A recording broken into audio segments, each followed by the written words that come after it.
We're broadcasting from the Middle Tennessee Electric Studios. Visit mte.com. Middle Tennessee Electric, serving to make life better since 1936. This is the WGNS Action Line. Talking with Rutherford County newsmakers since 1947. This is the WGNS Action Line. Now, your host, Scott Walker. This morning in studio from the Rutherford County Sheriff's Office, we have got SRO Chad Dodson. How are you this morning? Good. How are you? I'm good. So you are normally at this hour at Lascass Elementary? Lascass Elementary, yes. How many students are there? We have a little over 600 kids. I tell you, it's fun. I've got my stuffed dog Pancake. He likes to cause some mischief sometimes, but it's fun. Get to work with the kids, build relationships, and it's a busy job, and we do a lot of extra stuff as well, after school and weekends and stuff, but I love what I do. At Lascass, you've got, first of all, a lot of rural kids who come from some of the rural settings, because that covers a pretty good area. Yes, it does. And with that being said, are you seeing all types of backgrounds coming to school each day and working with parents on probably a regular basis from all walks of life? Yeah, I do. We have, I think I already said a little over 600 kids, but every kid's unique, and we try to build relationships with all of them. And for those listening, if they have any questions, you can text us at 615-893-1450. Again, with us today, SRO Chad Dodson from Lascass. Now, again, how many years have you been at Lascass, and then how many years have you been an SRO? I've been an SRO 17 years, and I've been at Lascass 10 years. So before that, were you at a high school, or were you always with elementary students? I've worked all levels. I've worked in Laverne, Oakland, and then Smyrna schools as well. Well, what has been the most enjoyable? What age group of kids?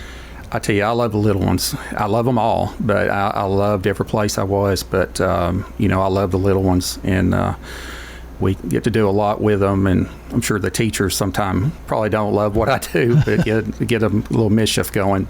But yeah, I love it. I love that grade level. It seems like smaller kids, they have a stronger curiosity about everything. Yeah, they do. Yeah, they do. And, I feel I've got a good relationship with all of them, and most of them. Whether if some kids maybe had bad experiences with law enforcement or seen that through family or something, I try to let them know everybody's not like that. And, it's who that person is, and their character and their actions is what makes someone good or bad. When you see some of the children get into trouble for whatever it may be, does it typically spark from situations at home or things that they see in their house? A lot of times it does, and even online stuff at that age. I mean, it's just getting younger each year, seems like. Social media, it's just an influence, unfortunately. It's wild what kids can see, at a young age online, and a lot of times they don't have parents really monitoring that. Yeah, a lot of times they don't, and, it's... I know my daughter is smarter than me on stuff. So, it's, of course, she's grown now, but she always was. But, kids are very intelligent, even with some of the security functions you put on one. Sometimes they figure out how to go around it. I think the scariest thing for parents, probably surrounding the fact that there's so many predators out there who prey on children, and they meet them through some of the apps that children are using, and they're posing as kids in the beginning, and that's just terrifying. Yeah, it is. And when a child's online, anybody that's nice to them, they consider a friend. And I try to, when I go in the classes and stuff, talk to them, let them know even the bad guy's going to be kind first. Just because someone tells you what their name is, that don't mean they're who they say they are. Are elementary age children, are they getting on some of these apps that these predators are on? Yeah, they are using them. Do you come across that yourself on occasion at schools? Occasionally, yeah. What do you have to do whenever you do run across that? Well, depending on what it is, we'll might get CID involved, or we'll get with the parents and go over things with them. Guidance will be involved. So everybody's working together to try to whatever the issue is, try to take care of it. What would you tell parents out there listening parents of maybe young kids, they're new parents or parents of teens? Don't start too early or too late. Always monitor what they are doing on the phone. And unfortunately, there's apps out there that are made to hide stuff from parents. And just make sure you are keeping up with people they're contacting, the apps and stuff that's on the phones. I know it seems like you often hear parents say they don't check their kid's phone. They don't know what apps are necessarily on there, and they think it's an invasion of privacy to find out. But at the same time, it's your job as a parent to find out. It's their phone, I'm sure. I'm sure that kid's not paying for it and signing up for it themselves, so it's their phone. And you still need to monitor, make sure nothing's going on. And I've worked with parents before that they said, well, aren't they going to see it anyway? Or, and that's just the wrong attitude to have, because, we have to fight it. It's a constant fight, and, it's just out there. It's going to be here. It's not going anywhere. And it's just a constant fight. Man, that comment, aren't they going to see it anyway? I mean, that's... I can't imagine if all parents lived that way. Right. Yeah, and I tried to, change that thinking, but I'm not sure it worked. But sometimes the device will get them out of the parent's hair for a while. Yeah. Unfortunately, and that's kind of how they look at it too. At times, I've come across. So it's just something we got to stay on top of. And it's almost as if so many parents, they claim they're overly busy, and I'm sure a lot of them are, but they use that phone as a babysitter in a lot of ways. Yeah, it's just something that we just got to stay on top of, and make sure you have good security devices on it. There's programs out there that can detect when something's not language or a site that's not good that they're on, and send that message to parents. So there's programs out there that you can put on there. When you look at your job today versus when you first started, have you seen a change in the children? I mean, maybe a lot of kids are more isolated than they used to be. Some maybe even more depressed than what you saw in the past. Yeah, it has gotten worse. Kids do get depressed. Kids are so into someone likes their picture online, or if they say something negative, and that they just carry that. And it depends on the kid. There was things that I dealt with that before all the internet and stuff that just devastated me, that probably wouldn't bother nobody else. So it just depends on the kid too. But yeah, some are very depressed and talk about unfortunately suicide and things like that at that age. Elementary. Yeah, even elementary. Wow, that's got to be tough, especially in those conversations, and then the conversations with the parents. Those are just tough conversations to have. Yeah, they are. And, it's, of course, we got good programs in place and everything that, we try to do all we can to help that child and family. It's just sad. It really is, some of the things that they, have to deal with nowadays. So with the help that is available out there, if you learn that a child may be suicidal, what kind of programs are you able to get that child into? And is there medical help that is available pretty quick? If they're, especially at home or something there, you could go to the emergency room and, they could help from there.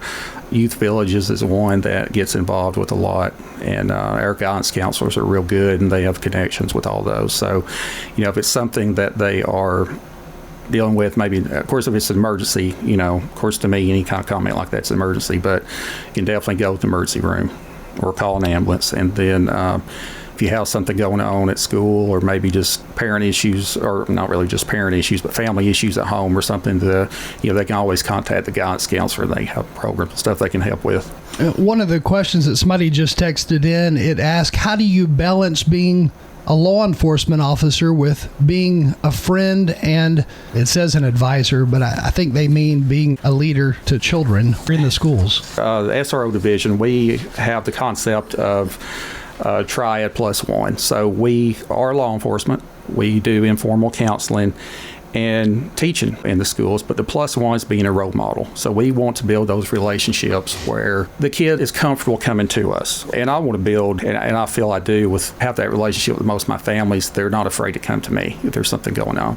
But, there has been times, of course, it's more so in the middle and high school age, the older age, where It's just, there's just certain things you have to act on as law enforcement. And I still love them. And I've still told them that, I think the world of you, but unfortunately I'm in this position. And, I've had kids that understood that, and I've had some not. But, at the end of the day, you still have to take care of them. I don't think anybody's asked that question before, but that would be, I could see where that'd be tough. And for the child, and if it's a student who may look up to you, who's talked to you before, they may not fully grasp, why are you mad at me? Why are you disappointed in me? And they, and I still, even if I have to deal with the student on that side, I just tell them, look, I'm not mad at you. I want them to know I'm not mad at you. I am still here for you. I want to help you if you ever need it. But unfortunately, I have to do whatever so that it might be. But, they just need to know you still care about them. And if you build that relationship with them and have done that, I think they understand that. If they don't have that relationship with you, I think that would probably be more of an issue of them not trusting you, what have you. So how hard is it when you're at a school, because all of our schools are big these days? We have like 52,000 students in the Rutherford County school system, but how do you go about, meeting each child and letting each child know, hey, you're there? I try to interact with all my kids at least once a week. So I have over 600 kids, and I use Pancake to do that. Pancake's a dog. Yeah, stuffed dog. I think he's real at times too. But I go out, I sit down in the lobby during the lunches. All the kids are coming, and I'm out there with Pancake on a remote control car. So they love that. I might dress them up like the principal one week, or I might, do something different. But I always try to have something that I can interact with them once a week. I greet car riders coming in. I give bus riders high fives going out every day. You just have to put that effort into it and find ways to interact with these kids and families. While you're doing all these things, while you're interacting with the kids and everything, are you also watching out for suspicious persons that are on campus? And do you sometimes come across that? We do. Not a lot, but we do. I have 2 50-inch TVs in my office, and they just run cameras. So I have one on all the inside the school, and I have one on the outside the school that I can follow people around the parking lot. So if something doesn't look right, I'll note the time if someone comes in, because sometimes people come early for a meeting or something. And then if it's set there too long or something, I'll go check. And I'll just say, I just want to see if I can help you or whatever. But, I get there early in the morning before I have to be, and I check the playgrounds and all the way around the school, make sure everything's locked up. And then when I'm in my office, that's what I do, is watch cameras for anything odd. Over the years you've been doing this, have you come across people who have just shown up on campus who should not have been there, and they, it was suspicious from the start? We have. Most of the time, it's not anything that someone's looking to do something bad, but they might be meeting someone to sell something, or, just something like that, which you just can't do nowadays on school campuses. And, it's just, we've had parent issues. We've had domestic issues where someone might show up. And, but the school, is really great. Administration, teachers, they look out for things. They all have my cell number. They text me if something don't look right. I go check it. I tell them every year at the beginning of the year when we do our training, look, I'd rather go check it and not be anything than something you didn't tell me about. Domestic violence, that can be one of the most dangerous things that an officer comes across, no matter what side of the country you're on. That's a big one. And then you bring into that a child and, custody issues and everything. Those are big issues. They are tough, and sometimes the child gets used, to kind of get back at each other. But, it's that is tough, and it puts the kid right in the middle. And when I have to talk to people, look, I try to look, your child's the one suffering here, and it's tough. It is for the kids. I'm sure making it even tougher would be the fact that these court papers, they can change overnight as far as who has legal custody of the child. And then, how do you look at that stuff? Well, of course, the school has to do.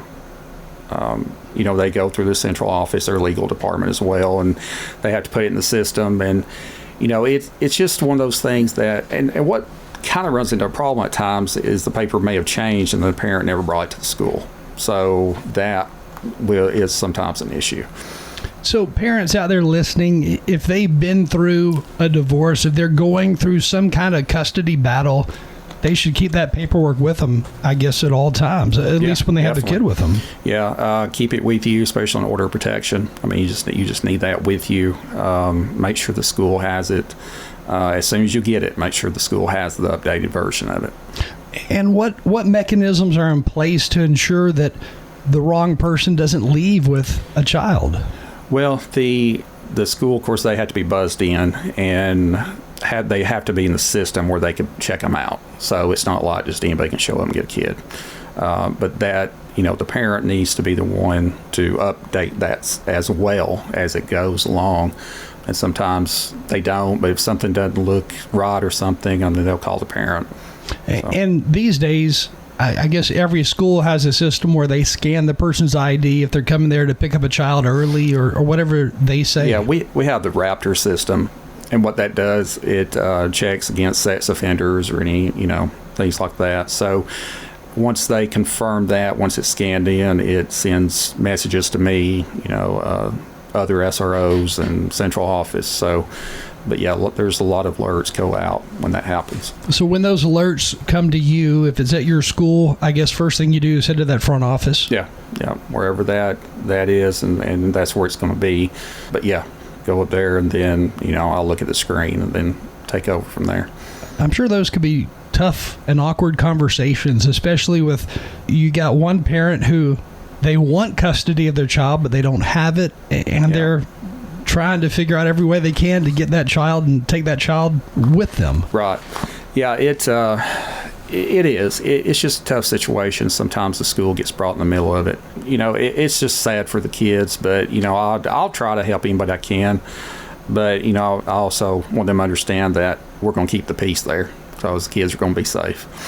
Again, with us this morning in studio, we have from the Rutherford County Sheriff's Office, School Resource Officer Chad Dodson. And when you look at the number of kids today, and then you hear news stories about mental health problems, and just it seems like every day we hear something new about mental health issues, or there's a need for more mental health help for youngsters. There's a lot of need out there. But how many problems do you come across where you think that there is something bigger going on here? There is a mental health issue that needs to be addressed, and then how do you go about figuring out where to turn to get this kid some help? And it does happen quite a bit, but the school has a lot of good systems in place to deal with that, and then they usually get the parents in, and they set up plans and stuff to deal with that. But yeah, it does happen quite a bit.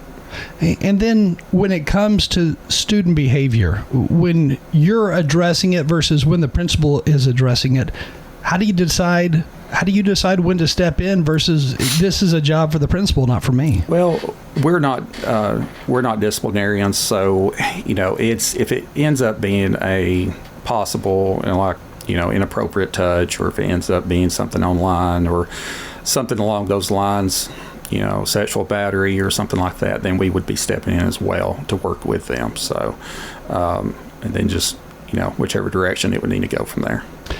When it comes to weapons on school property, that's one of those, it seems like we hear a story about it from some part of the country at least, a couple of times a week, if not more. But how do you go about ensuring that children are not bringing a weapon onto property? Well, we have the detectors now that scans for weapons, and those are manned each morning, everybody coming in. So also any visitors throughout the day. But that will, I know, and I believe in some other schools that they have caught some, but, we haven't caught anything like that at Lascass. So, but, we depend on that. And, back to like building those relationships, if you have that relationship, a lot of times kids will just tell. And because, they won't be safe too, and they trust you and they like you. So it's, hopefully between the detectors and the kids, if they do hear someone, because sometimes, most every time kid likes to brag or something, they brought something. So, but, after that, of course, they would deal with it from there, And dealing with elementary age kids, I'm guessing most of them are not bringing weapons to school to begin Right. with. So. Yeah, it's, it's, sometimes there might be knives or something someone forgot about or something like that. And, in the older kids. But most of the time, it's not all the time, but most of the time it's just somebody forgot something. But, they just need to check and make sure before they leave the house that they're not bringing anything like that. And then when it comes to problems like drugs and drug use, are you starting to see that with elementary age students? Not really at Lascass. I know there has been some, but, with vapes and stuff like that as well, kids bringing those. So I haven't really dealt with that there, that much over, maybe someone having, I can't remember. I know sometimes they like medicine, ibuprofen or something like that, but all that stuff needs to be checked in with a nurse still. So really, I guess the biggest thing would be a vape or two. Yeah, I mean, I remember several years ago, I think there was a kindergartner that had snuck one in the parents, or, one of the parents in the backpack. So, but yeah, I mean, even down to kindergarten. What was the reasoning behind it? Yeah, because I could imagine at that age, well, I didn't want my mom to smoke it anymore. Yeah, I don't recall. I don't remember what the exact. I don't know. They just thought it was cool or whatever, and put it in the backpack or what have you. I don't know. It wasn't anything I think other than maybe show or tell or something they was wanting to do with it. So, kids, especially in that age group, they don't think things through. No, they don't. And it's I mean, they just don't. Sometimes it's amazing some of the reasonings or excuses you get. Do you ever have to talk to teachers and just say, hey, this kid usually doesn't do this? I mean, do you have to have those types of conversations as well? Yeah, and usually, and the teachers know them well too. I mean, a lot of times they know as well.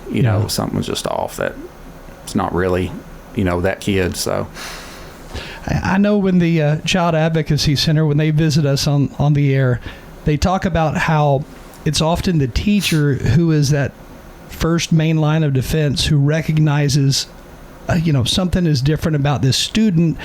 And then from there, they'll talk to the principal maybe, or talk to a law enforcement officer to figure out what's going on and why. Yeah, they do. And, it's a lot of kids love their teachers, and, they'll confide in them stuff as well. And, of course, certain things they have to report, but, just for the kids' safety. But it's, they are that first line, and they'll see, when something's not right. And I'm sure you can recognize it too, because if you've built this relationship with a lot of these kids, some, come back to that same school for the next grade and the next grade after that, you recognize a difference in the way they're acting. Yeah, I do. It's just, you can tell when they're having a bad day, when you just get to know your kids. So it's, you can tell when something's not right. We're going to take a short break, but when we come back, we'll talk about some of the programs that the SROs are involved in here in Rutherford County.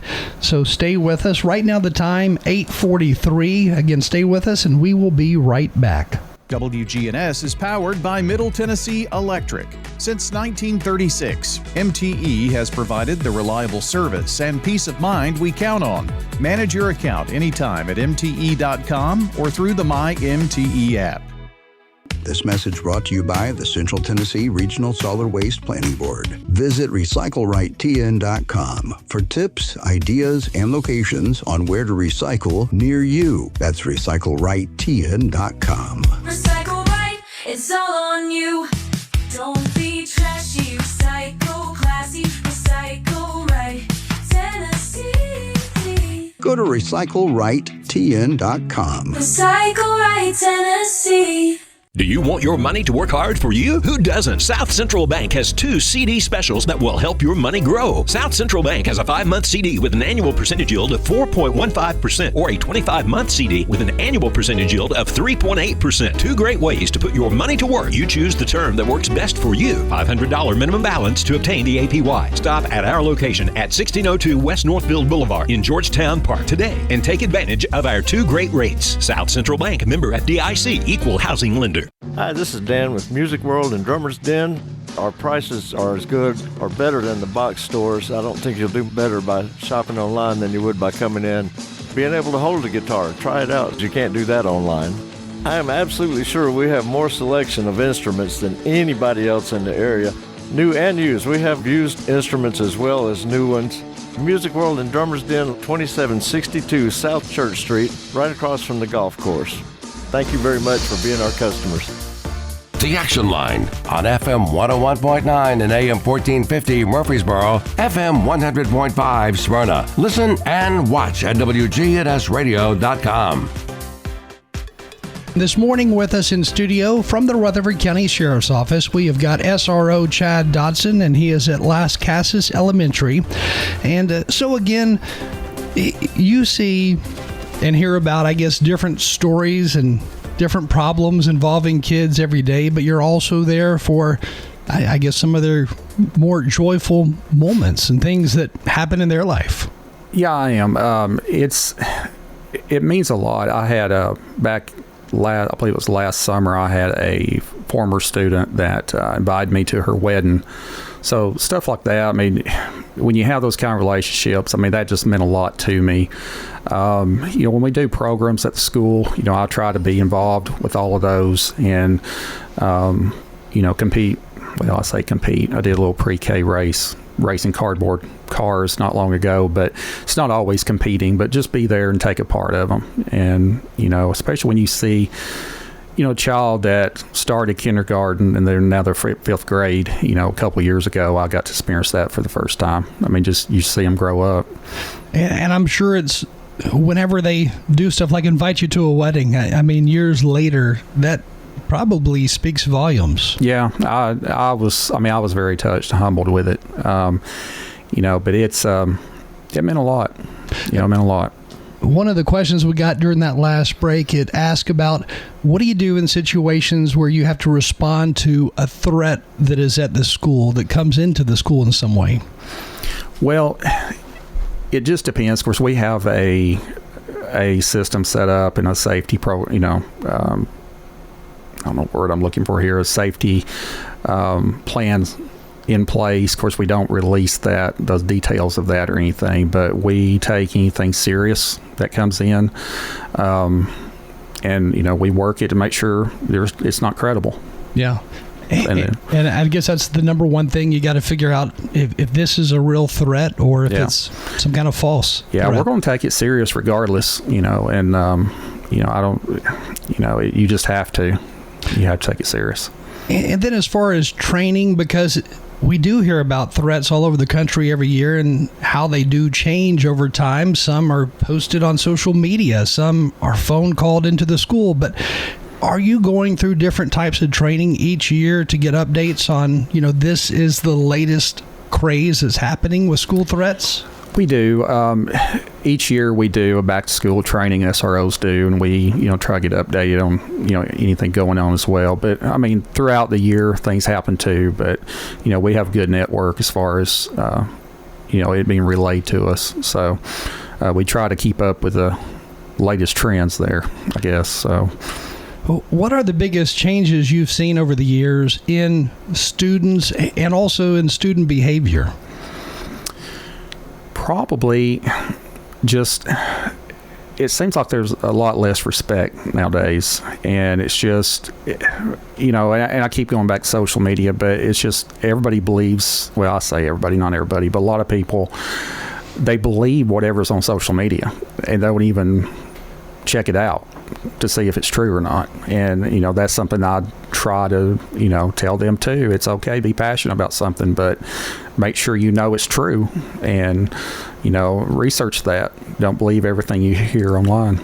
And in some cases, you're almost like a father figure to some of these kids, because some of them live in a one-parent household where it's just mom or it's just the grandmother even raising the child.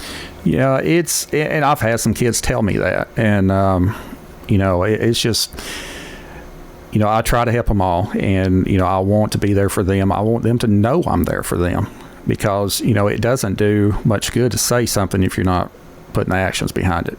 So I want them to see that I am there for them and their families too. Mentally and emotionally, what's the hardest thing to deal with that you see in the schools that you come across? I think one of the saddest things is when parents are, separated, getting a divorce, and that child's just having a hard time and, crying at school every day. That just breaks my heart.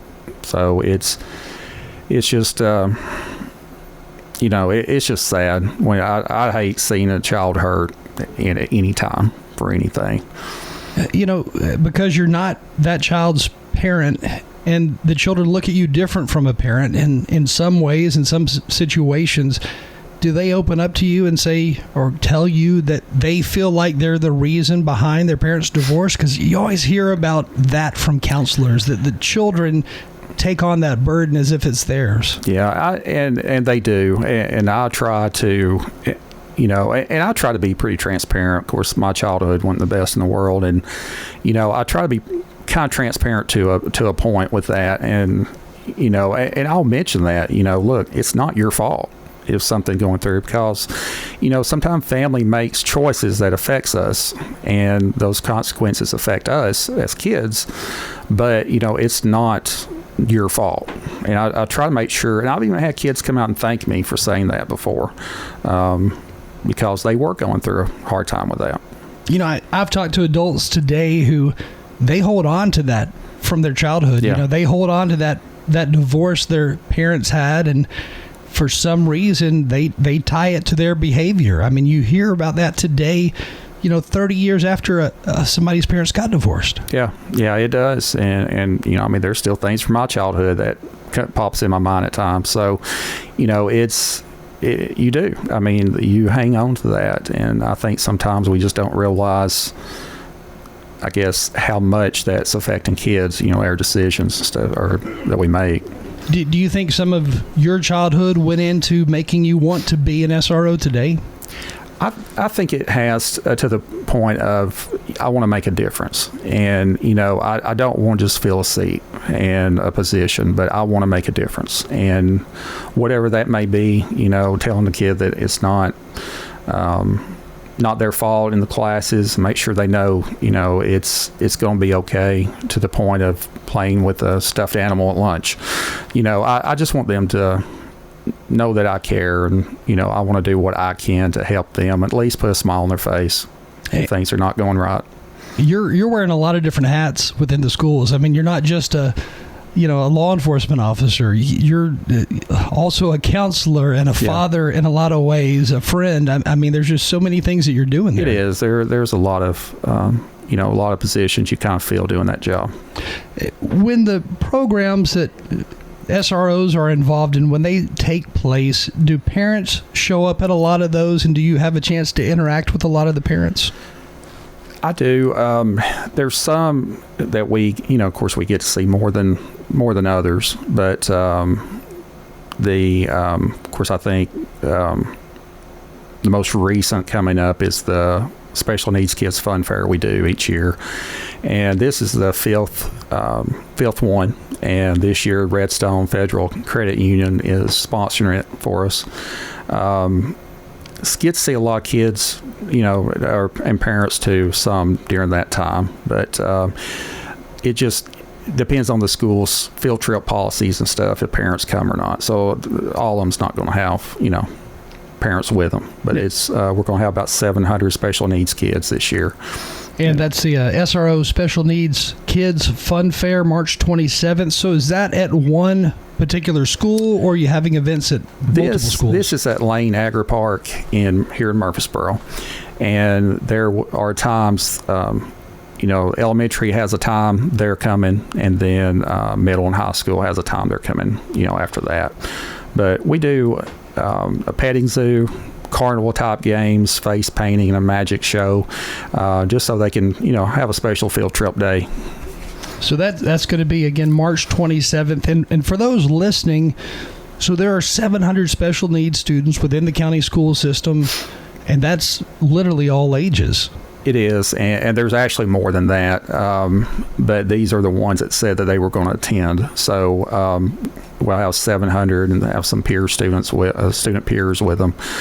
But altogether, probably about 1,100. But yeah, we've got 700 committed to coming.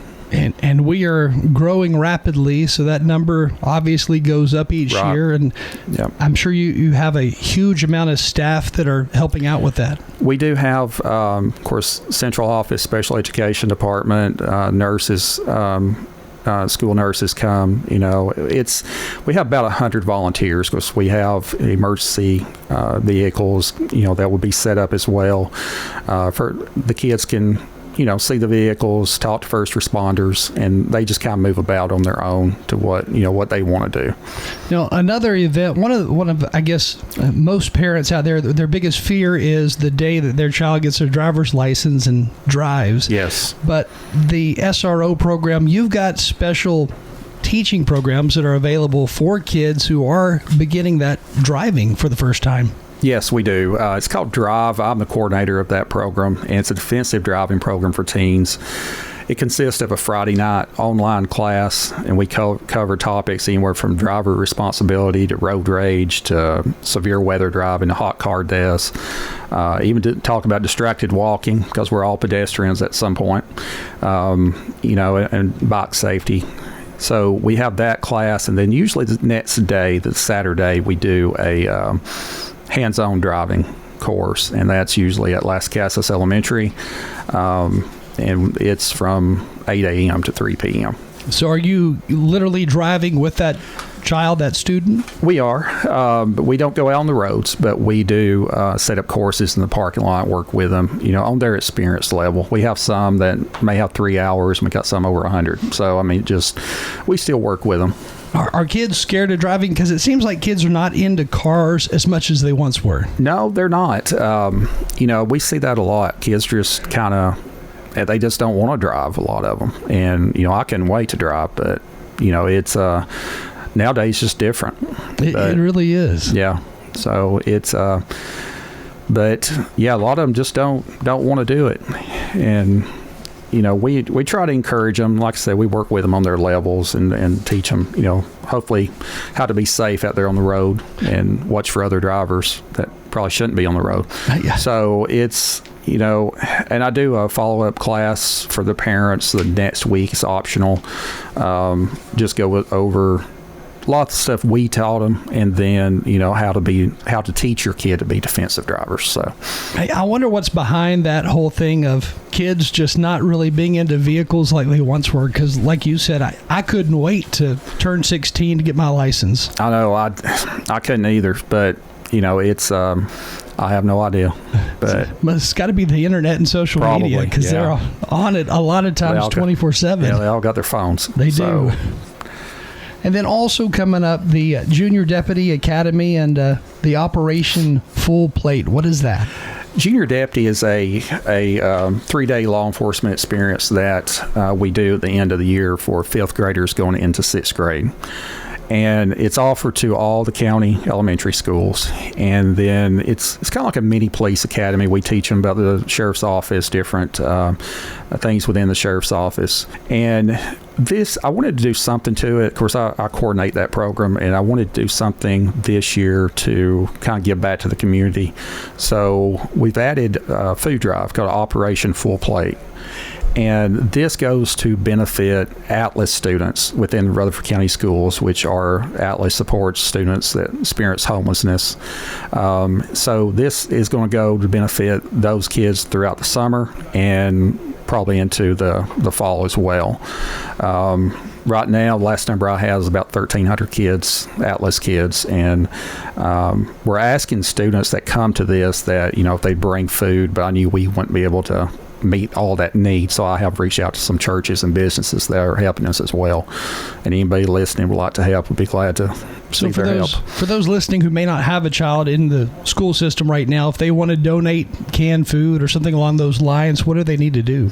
They can reach out to me. And my cell 615-396-7342. Text me or call, either one, or my email address is cdodson, DODSON, @rcsotn.org. And I'll leave you a flyer as well. Sounds good. Again, this morning we've been talking with SRO Chad Dodson with the Rutherford County Sheriff's Office, and we're already out of time. But thank you for joining us this morning. Thank you for having me. This is Peter Demas, and our family is inviting your family to come eat with us at Demas's Restaurant. We really focus on value. They get value. They get more than what they pay for. They get a higher level service. They get higher level food at a price that is a lot more affordable. What we're trying to do is we're trying to give people the value, and again, that they were fulfilled both within their stomach and as well as their pockets. We want them to feel satisfied. Come eat with us at Demas's Restaurant on Northwest Broad Street. Now,